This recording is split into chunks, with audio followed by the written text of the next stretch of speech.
The following program is brought to you in part by the film Backdoor Channels, The Price of Peace.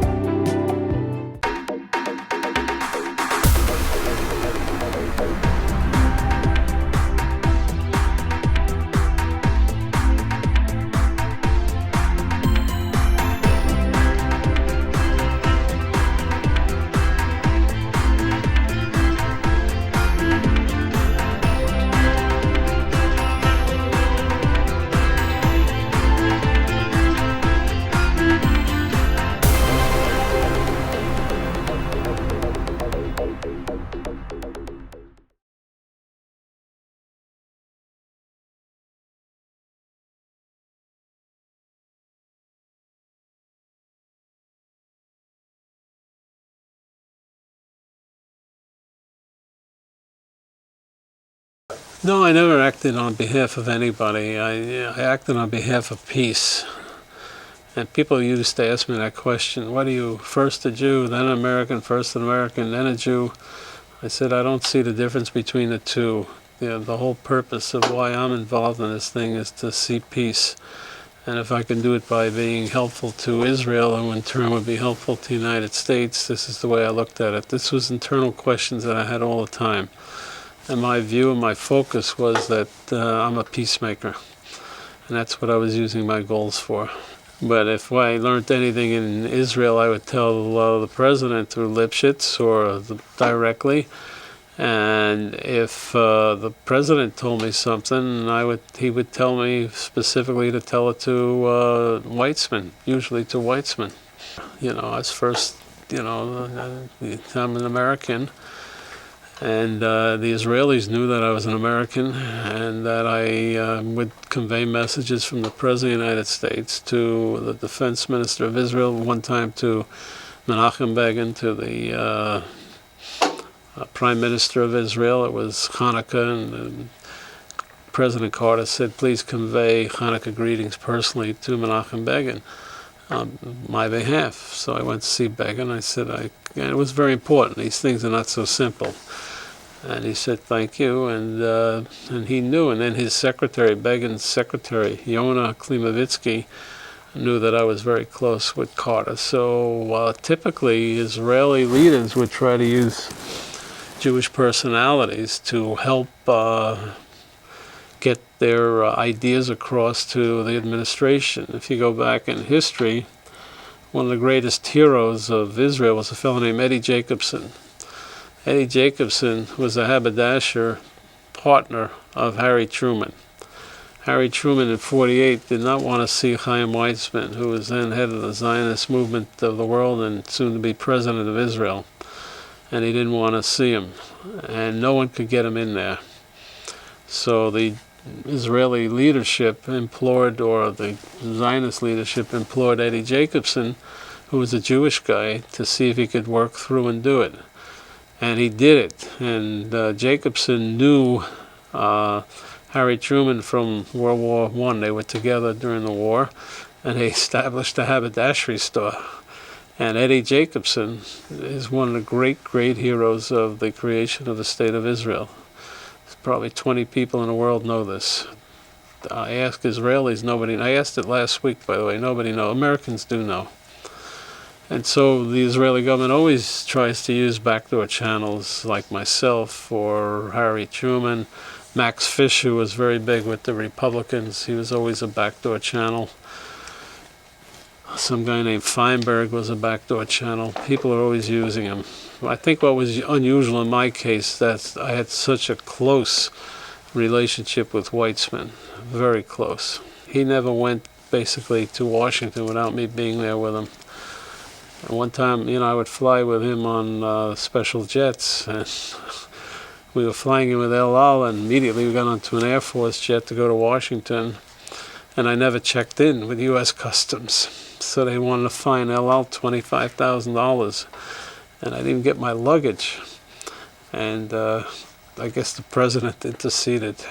But whenever Weizmann moved to Washington, I had to be there with him. He needed it. He needed the counsel that I gave him. I would tell him what I thought President Carter was thinking, or what he should know that President Carter thought about certain things. I would go to the White House and see what's going on. And Carter liked Weizman very much, so I think I arranged 18 visits for Weizman as a defense minister, which is highly unusual. Defense ministers meet defense ministers, presidents meet presidents. But Carter had a huge relationship and a great affinity towards Weizman. Weizman had a very charismatic personality, and Carter wanted to know him all the time, and he knew Ezer really wanted to push for peace at any price. He wanted to get it done. And so Weizman's personality, both to Carter and to Sadat, was, in my opinion, the key player in the whole Middle East peace treaty, the Camp David peace treaty.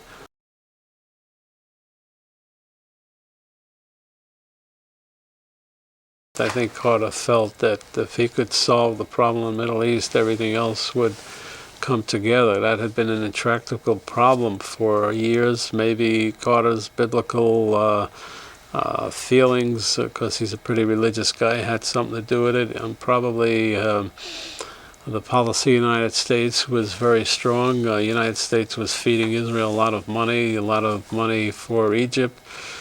The oil stuff was going on, so the cradle, every president's tried to be involved there. So the cradle of history is in the Middle East, so every president has tried to do something there. Carter happened to be totally committed to it, and I think the fact that Sadat gave him the opening to do that. Had he not done that, I don't believe that Carter could have moved that fast and could have accomplished it. So what Sadat did was leave an opening, and that the President Carter came and filled the role. It was very hard to Israelis and Egyptians to have direct negotiations. They would always get stalled on issues which were tough, like today.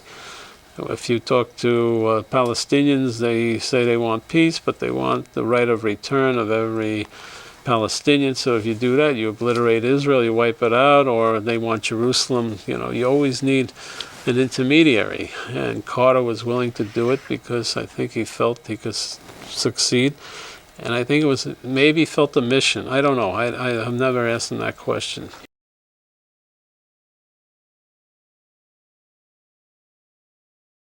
I think he was pretty successful as a president. He broke the Panama Canal. He opened that up, which I think was very important. Very many people forget about it. I think the Camp David peace treaty will go down in history as one of the great events of the 20th century. I think the perception of Carter is not a very good one, and I think he got killed by interest rates. And I think they were 18–19% when he was going out of office, and the hostage crisis really tore him apart. I remember being on Air Force One with Weizman 3 days before the election, and Bob Strauss, who was head of the Democratic Party at that time, showed us a poll where Democrats were even with the Republicans, and that night Carter was going into a debate with Ronald Reagan. He made that remark about his daughter, something about nuclear war, and he sort of blew out on that thing. And then the hostage crisis in the last few days just totally occupied him, and he was gone after that. There was no way he could redeem it. And I think those two things really brought him down. How history will remember him, I don't know. Robert Gates, who was on my TV show, said that Carter really brought down the Iron Curtain, and he's the guy that really broke down the wall, not Reagan. That his policy of human rights really opened up the whole Eastern Front and allowed these people to become basically democratic countries. So I think you need 50, 60 years of history before you judge Carter. And he gets bad rap today, there's no question about it. But I don't think he'll go down in history as a bad president.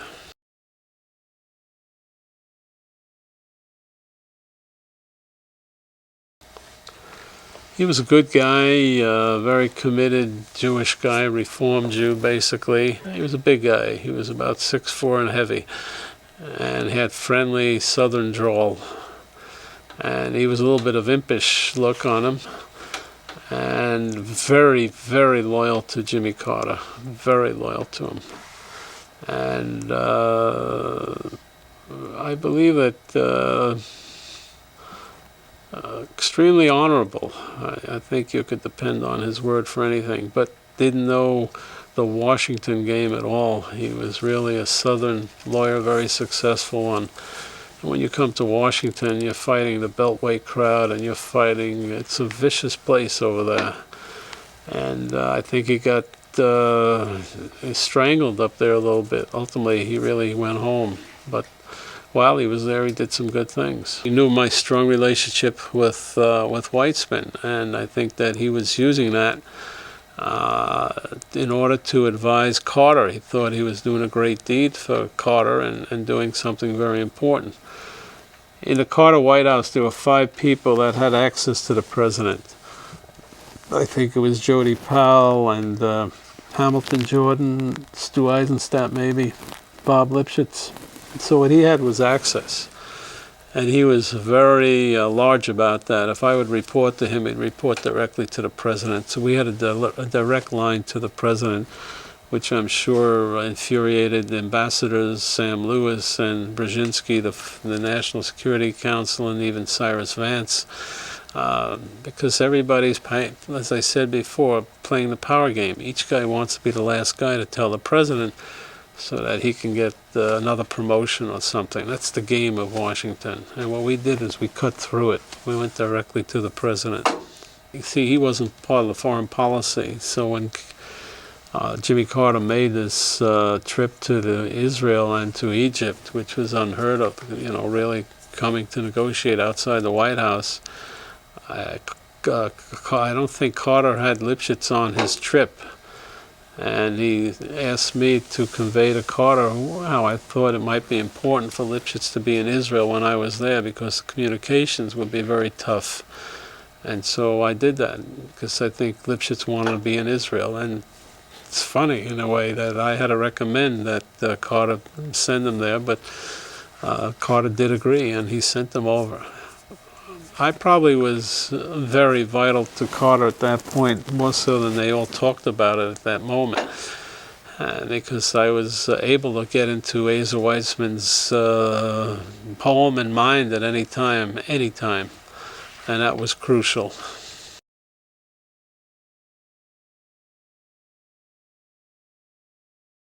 Blitzer knew that I was very effective in the Israel-British Bank case with the Israeli government, and he knew that I had really great connections there, and he knew that I was very close to Weizman, and I was also pretty close to Yitzhak Rabin, because Rabin was the ambassador to Washington at the time. Hartke was in the Senate, and he arranged a special luncheon there, and I'm kosher, and Hartke went out of his way to have a kosher dinner, and then Rabin walks in and says, "I don't need kosher, it's okay."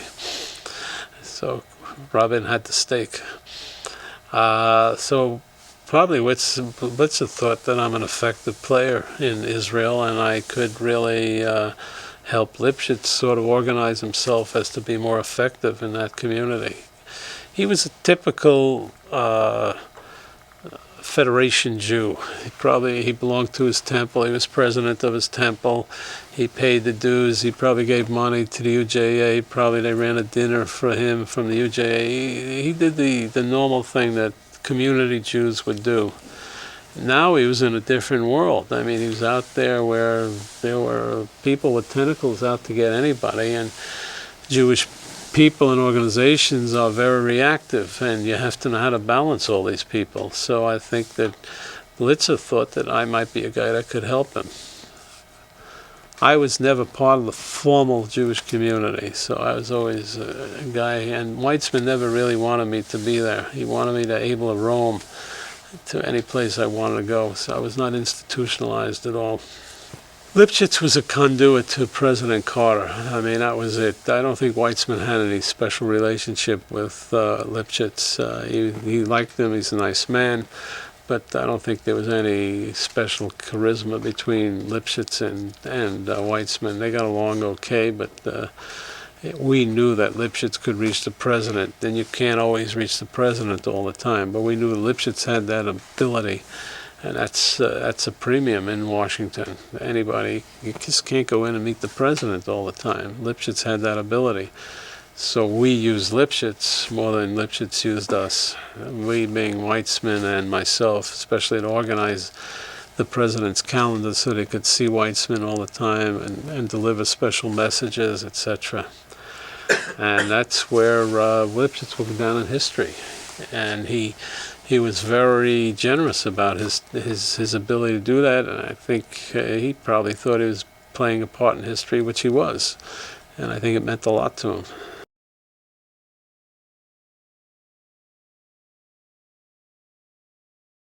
Very rough.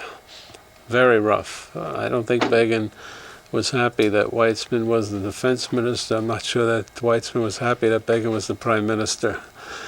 And the real fight was during the Camp David is that Weizman thought we should have tackled the Palestinian issue at that time. And Begin was totally against it. And Weizman quit the government over that. I think from that point of view, it was a very rough situation, and they didn't get along very well. I remember I visited with Bruno Kreisky, the Chancellor of Austria, and I had some information that I wanted to convey to the Prime Minister. So I came from the airport on a Friday afternoon directly to Weizman's office at the Kiryat, which is like the Pentagon. I came in to see Weizman. It was about 3:30, 4 o'clock in the afternoon. Usually people Friday afternoons are sleeping a little bit in Israel at that time. And Weizman called the Prime Minister and he said, Rosh HaMemshalah, Mr. Prime Minister, I have Leon Charney, and he had a very important meeting with Bruno Kreisky. And Begin says, I don't need to hear it now. You can tell me next week. And Weizman slammed the phone down. Said, Jesus Christ, what a prime minister. So that's an example of what their relationship was. Later on, I think he admired Begin because he did push through the Camp David peace treaty. And he would always say that. He respected that part of Begin. But personality-wise, they were miles apart. Look, he was a Sabra. Begin was a European Jew. They had a totally different view about the whole Middle East at that point. Begin, by the way, loved generals. He admired generals. He was a great fan. If a guy was a general, he always admired him. Why? Had something to do with Jewish might and maybe his memories of the ghetto where the Jews were trampled by the Germans and they didn't have enough fighting people, etc. But he just admired Israeli generals. Hugely.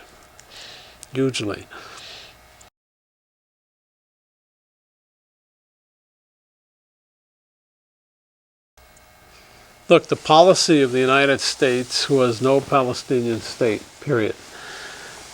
During the hostage crisis, the president dispatched me to see Bruno Kreisky, because Kreisky had feelers from Yasser Arafat that he could free the hostages if they got PLO recognition.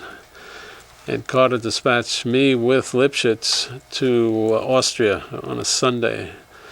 And we went to Kreisky, and Kreisky was anxious to be a player in the Middle East and was anxious to get it done. And the president said, you're not allowed to meet with anybody who represents the PLO, and that's the policy of the United States. And then I was sent on a secret mission to meet the chief of staff of the Israeli Army Air Force in a very secret meeting. I was sent by a private plane from Austria to Tel Aviv. I arrived midnight, and Weizman met me at the airport, and he says, you meet with us tomorrow at 6 a.m. So one thing we're trying to do is see if we could do an Entebbe raid to free the hostages. This was out of the question because there was no water near the hostage crisis.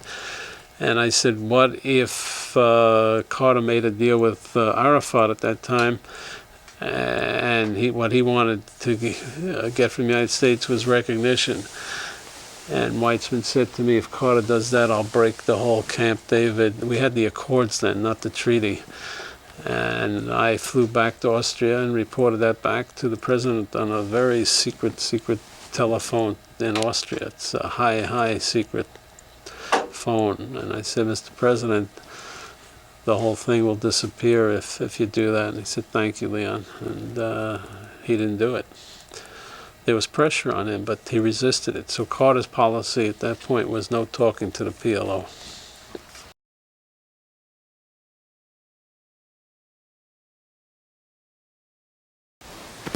Israel wanted to get a huge package for the bases that they had to give up in the Sinai.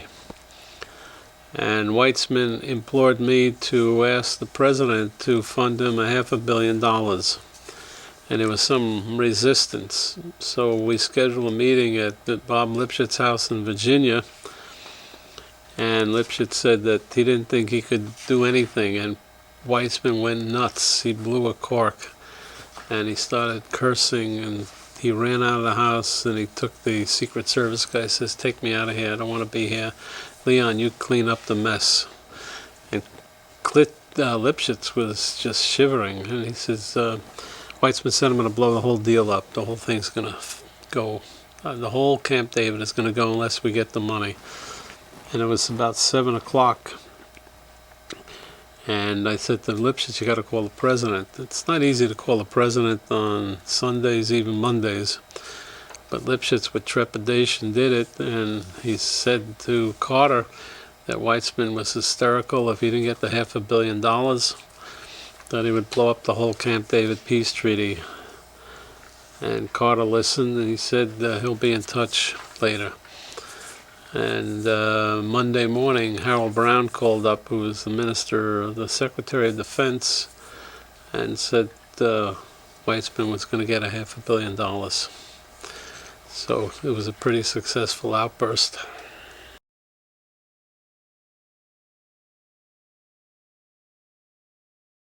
They used Lipshutz to convey the message that if the president did not fund those airfields, that there would be a big problem in getting Camp David done. It just wouldn't happen.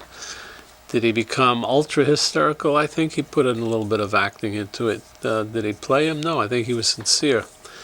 Because there was, you got to come back to Israel. There's a lot of torment and worry about giving up air bases, Sinai. This is not so simple, giving up so much land. And Weizman's always used to say to me, look, I don't get elected in Washington, I get elected in Israel, in Hebron or wherever, Cholon, and if I don't get this money, I'm going to have budgetary problems, the Knesset's going to go against me, so it's a big headache. And he said, what the hell? He says, look what we're doing, we're giving up all this land, hopefully we'll have a peace treaty. So, but Weizman acted a little bit more than probably another person would have done, but he blasted out of the house, and he appointed me as the cleanup batter, clean it up and get it done. And we did.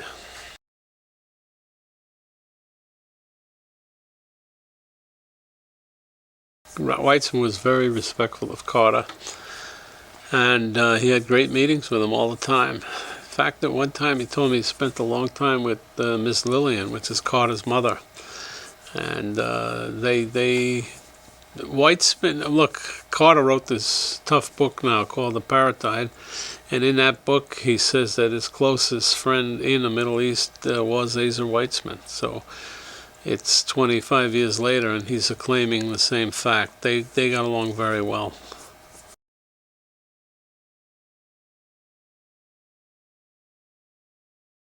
I always brought them together through my channel with Lipshutz, since it's hard to schedule the president's time. And Ezer Weizman couldn't call the White House and ask for an appointment. They just don't. It's not protocol. You had to go through the ministers and ambassadors and all that. And he would call me and say, Leon, I need to see the president.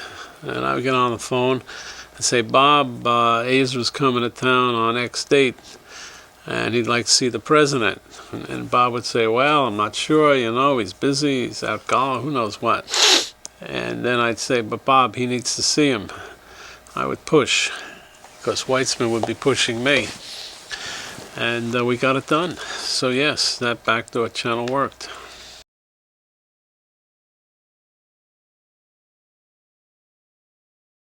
I had security at one level. I had the CIA, the DIA, the Shin Bet.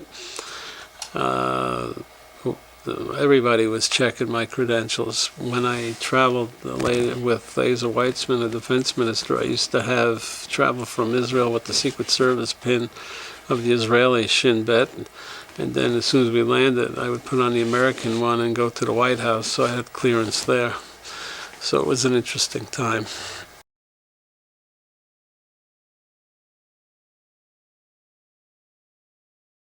This was a party for the 25th anniversary of Israel, and they had 500 guests, very prominent guests. The cabinet was there, everybody was there. And Weizman was not there. I mean, this was mainly American, a lot of American rabbis. Carter just invited whatever the social secretary did there. In any case, I'm standing around, and I took Don Tanzel with me to give him a little thrill about being at the White House party. And the president sends a Marine over to me and says the president would like to have a word with you. And when the president wants to have a word with you at a party, everybody's standing around, and he put his arm on my shoulder. And he walked over to the side with me, and he said, he asked me a few questions about the Middle East, and I believe he said something like, you know, I just like to show the people who my favorite Jewish contact or Jewish connection is, and the place was stymied, just silence. And I guess he did it for effectiveness.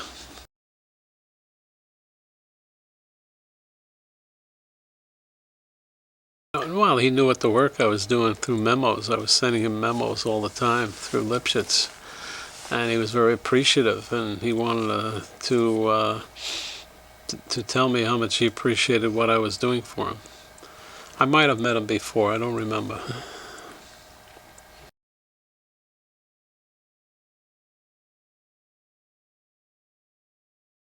Elon Tehila was the military secretary to Ezer Weizman, who's a good friend of mine. Brasha Tamir was is a brilliant general who was in charge of strategic planning for the Israeli government military. And we worked out different scenarios. Weizman would send me to his office. Brasha's office was about, 200 meters behind the defense secretary or defense minister's office, and he would say, Leon, go in, talk to Brasha and work out some ideas for autonomy or for different plans. We would come up with concepts, and I would work with Brasha Tamir all the time with different plans, and we would have great intellectual discussions about it. Tehila was basically the facilitator. He was the guy, who kept the appointments going and kept me in touch. I would say that he was not involved with creating new concepts. He was merely a good military secretary. Tamir is known throughout the world as a brilliant military strategist. But Brasha Tamir came up with many concepts that were incorporated into the peace treaty. The maps, the final maps, the Article 6, which is if one Arab country is attacked, did they have a NATO pact like they'd all come back and defend? He would come up with different ideas about the West Bank, about autonomy, about oil, about liaisons, about ambassadors, lots of stuff.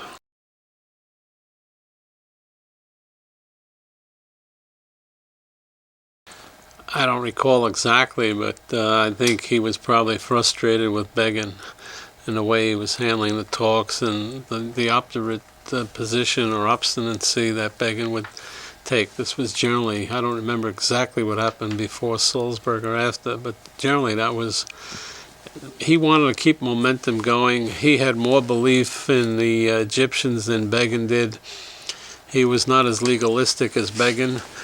And usually the crisis was between him and Begin. And it had to do with the alacrity or swiftness of how this whole process should move.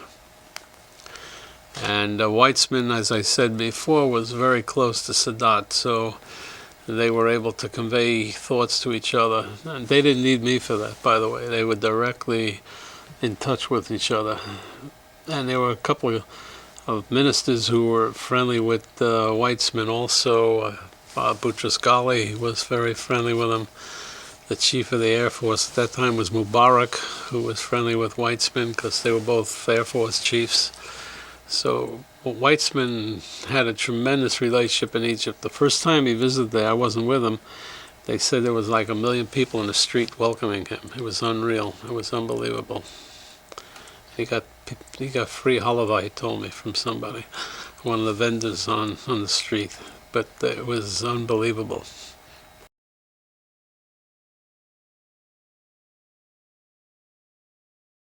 Kreisky was the first guy to try to give some recognition to the PLO, so he pushed himself into the whole process. And I asked Kreisky why he did it. He said because he thought the Middle East was a keg of fire, which could explode at any time, and if they did, he would be overtaken by the Soviet Union. I looked at him like he was nuts because I didn't think the Soviet Union wanted to capture Austria if there was a fight in the Middle East. But Kreisky basically had a very good government, and there was no inflation. Things were really going well. I think he was bored, and he wanted to become an international player. So he was looking, he was dancing, he was doing a rumba, samba, anything to get involved in the Middle East. And so he did these out-of-the-box things by inviting, the PLO, I think, had an office in Austria. It's the first office they ever had. So he became a player. Ironically, Kreisky is a Jew, or was a Jew, and he had a brother who lived in Israel. I defend Kreisky a lot. A lot of Jewish people were against Kreisky, but Kreisky really opened the doors for Soviet Jews to have a transit point in Austria and allowed many Jews to escape the Soviet Union when there was a real tyranny over there. So I think he did a lot of good work. He was a good man. I spent a lot of time with Kreisky. I liked him.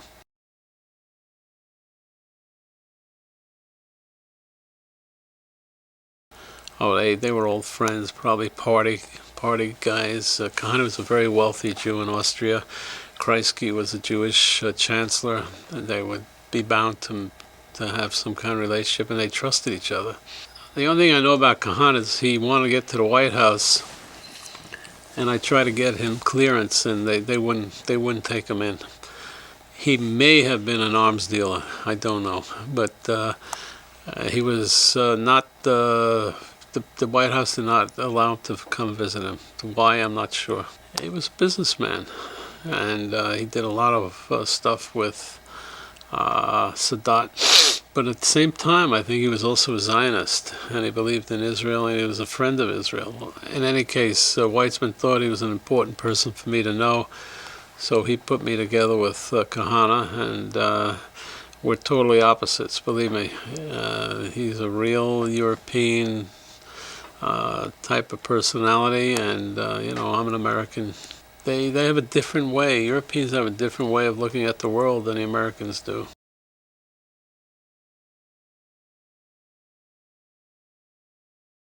He was sort of a serious guy who I think was interested in making money and trying to make history at a certain point. And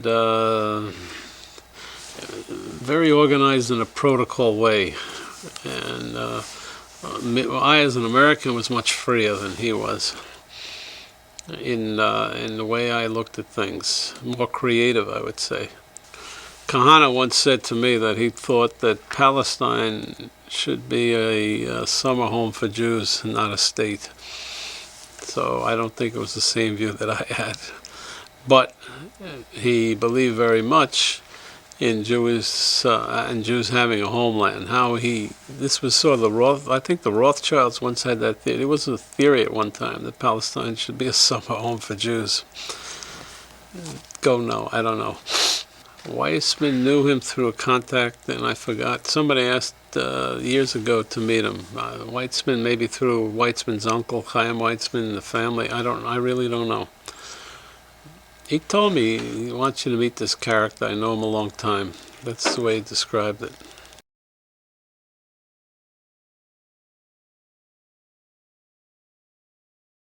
Weizman suggested that I meet Carl Kahane and we all have lunch at the King David Hotel. It's a very famous historic hotel in Jerusalem, which was manned by the Irgun before the state of Israel was founded. It's very famous. So they have beautiful. Kahane had a beautiful suite, and so he ordered room service on his balcony, and we all sat there and we talked about how we could move the peace process. And we had, ironically, probably had Arab waiters taking care of us, and it was very fancy, very elegant. And everybody was drinking wine except me, because I don't drink. And then we had, it was a full course dinner, so we had plenty of time to talk. And I took the American position as though I was representing the President of the United States, and what could I do?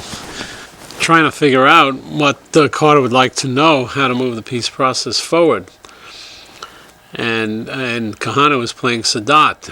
And so Kahane would say, well, what Sadat wants is to get Sinai back, and probably if you give the Palestinians something symbolic, like a flagpole or a stamp in Jerusalem or post office, that might be sufficient at this stage for me to go ahead and sign a peace treaty. And that if I could convey that to the United States, I think that the peace process would move forward. And I thought that was very powerful stuff, and that if the president knew that, he could base his recommendations to both sides based on what Kahane was telling us. We thought he was an authentic source. And I nearly swallowed my dessert when I heard what he told me, because what he told me indirectly was Sadat wasn't really that caring at that point about the Palestinian issue. And that, to me, was the quagmire in the whole peace treaty, is how to handle the Palestinian issue. And what he was telling me, and if it was authentic, was very powerful, and I had to bring that to the ears of the president. So we had a great meal. I think Kahane picked up the tab, and because he was an elegant European guy, as I told you before, and I had to communicate this immediately to the president, and I made immediate arrangements to leave and to go to Atlanta, Georgia. So it probably was during August, because the White House, no one was in the White House at that point, so they're probably on August vacations. And I flew into Atlanta, Georgia, and I think Bob Lipshutz came to the airport to pick me up, and then we sat down, and he began to type a memo to the president saying that I had come back with very, very important information, and that this might be really helpful in finalizing the Camp David Accords. So it probably was in August, because the Accords were signed in September. And I think that this was vital for the president to be able to structure what he was going to do at the Camp David later on. And I think he centered most of his ideas around this proposition. That's why I think it was a crucial luncheon. And the food was great, because it usually is at the King David. And it was also kosher, so it had a double bang to it.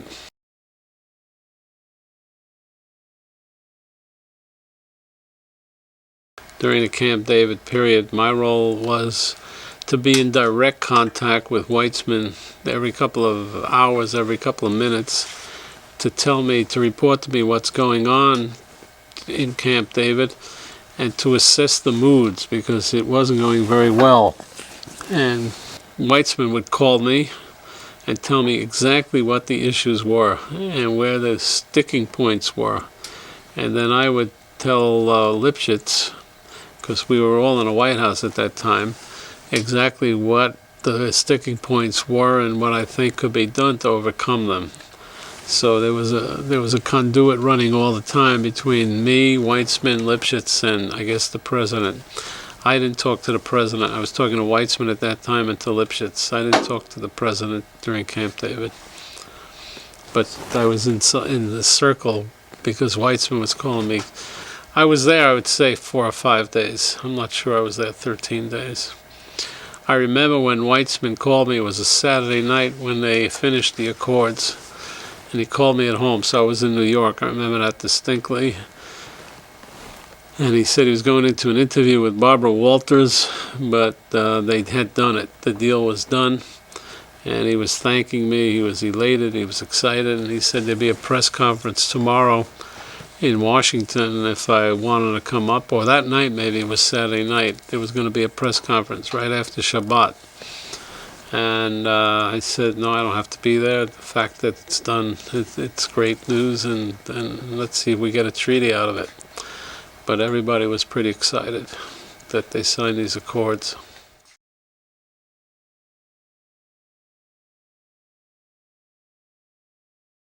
No, it's an orchestration. It's like putting a philharmonic orchestra together and then orchestrating it in order to get a peace treaty like this together.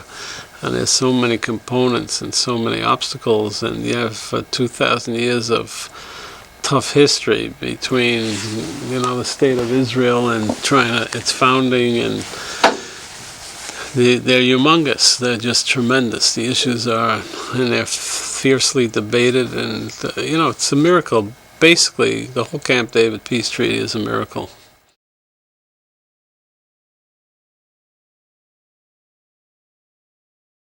When you get to lesser people in the Washington area, I go back to my original statement, everybody wants to be the key player. Everybody wants to be the hero. And so you get a Secretary of State, he has his own ideas. You get an ambassador, he has his own ideas. You get the Deputy Secretary of State, his own ideas. You talk to Bill Quant, National Security Council, he's got his own ideas. And at the end of the day, the only guy who really had the whole picture and had the power to effectuate the whole picture was the president. So if you let it delegate to second-rung people, even to generals or Pentagon officials, you were going to lose. You had to have top people there, which is common in negotiations. You want to talk to the top banana all the time. You don't want to talk to the underlings. And Weizman understood that, and it could slip away. There were too many issues that were at hand that Carter cannot take his hands off. On the other hand, if you look at Carter, he was running the United States of America. This wasn't the only thing he was doing. So it was a complicated issue, but Weizman, from his parochial view, said the president needed to be involved all the time. And I conveyed that to Lipshutz very dramatically and very authentically.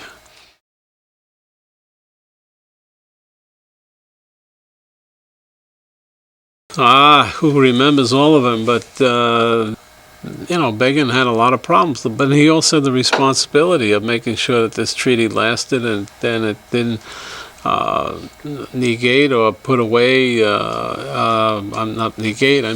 did not put the country into a defensive position that they couldn't uphold. He had to worry about the security of Israel. And so he was very cautious. He also had political problems with his party. There were a lot of people in his political party that did not want to see this thing happen. So there was pressure on Begin at all times, and there were lulls and ups and downs where we thought this thing would not go through. There were a lot of issues, and Begin and Weizman got into many arguments during this period also.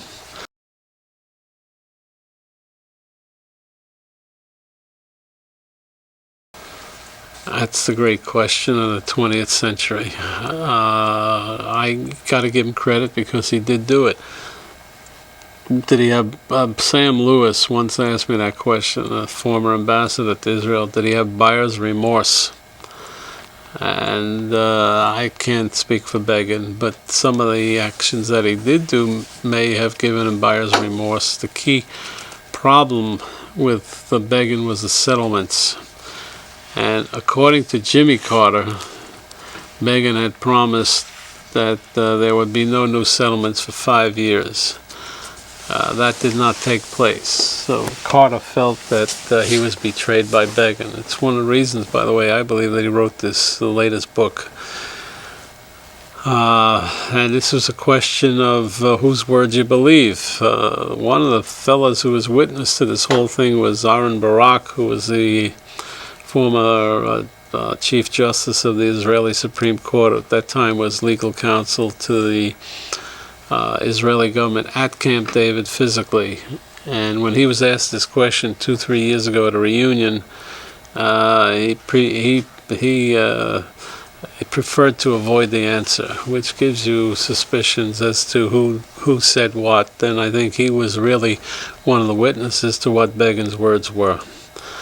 And I think that was in the throat, and that was the fear of Begin all the time. And I'm sure that there are times, I can't talk for Menachem Begin, that he was fearful of getting into a peace treaty, and then it took him some guts, and he did get into it. So at the end of the day, you got to give him credit for what he did. But he'd be less than human if he didn't have a lot of difficulty with the situation, and giving back the Sinai, which was a great victory for Israel during the Six-Day War, was a buffer zone for security for them. Giving up airfields, which was a huge thing. Giving up, we had oil and gas reserves in the Sinai. He was giving up a lot. And for what? For a piece of paper that said, we're going to love you. So he had trepidations.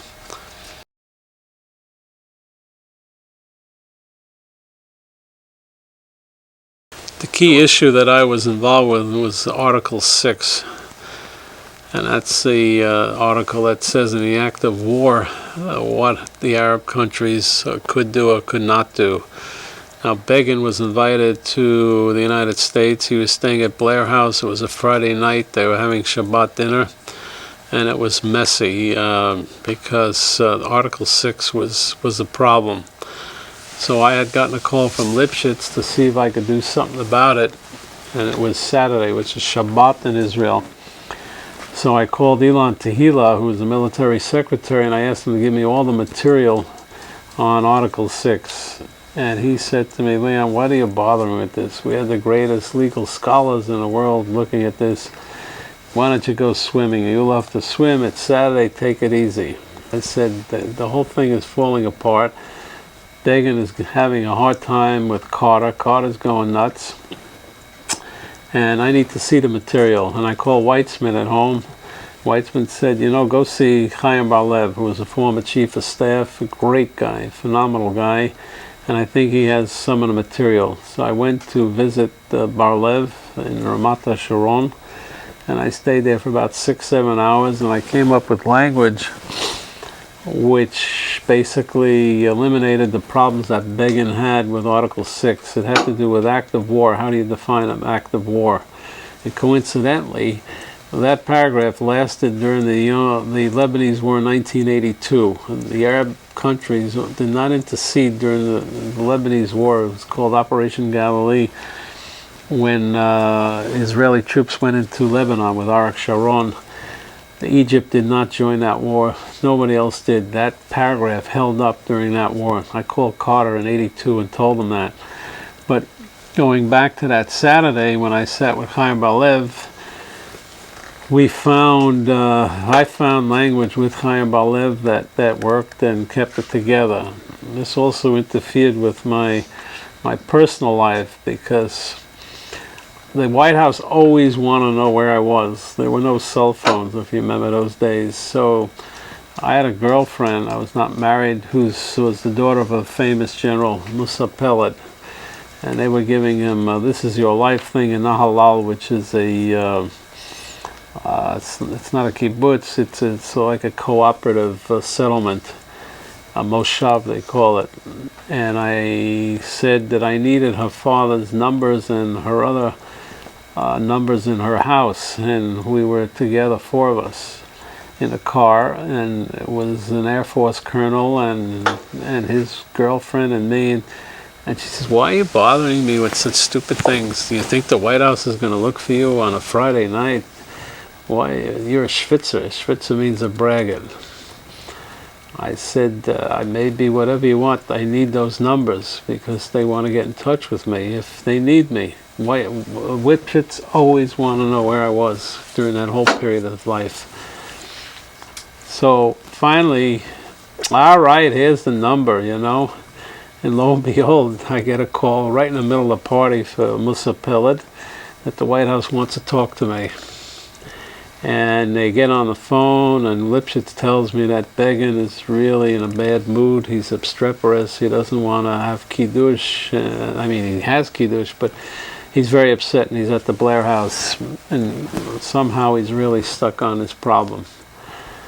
So, needless to say, I never married that girlfriend because she never understood my life. The White House did call. We solved Article 6, and that moved Camp David process forward. That's a little bit of human interest in terms of the dry bones of writing a peace treaty. No one really understood my role so completely, and I couldn't divulge it. I just couldn't talk about it. So it's a lonely experience during that period.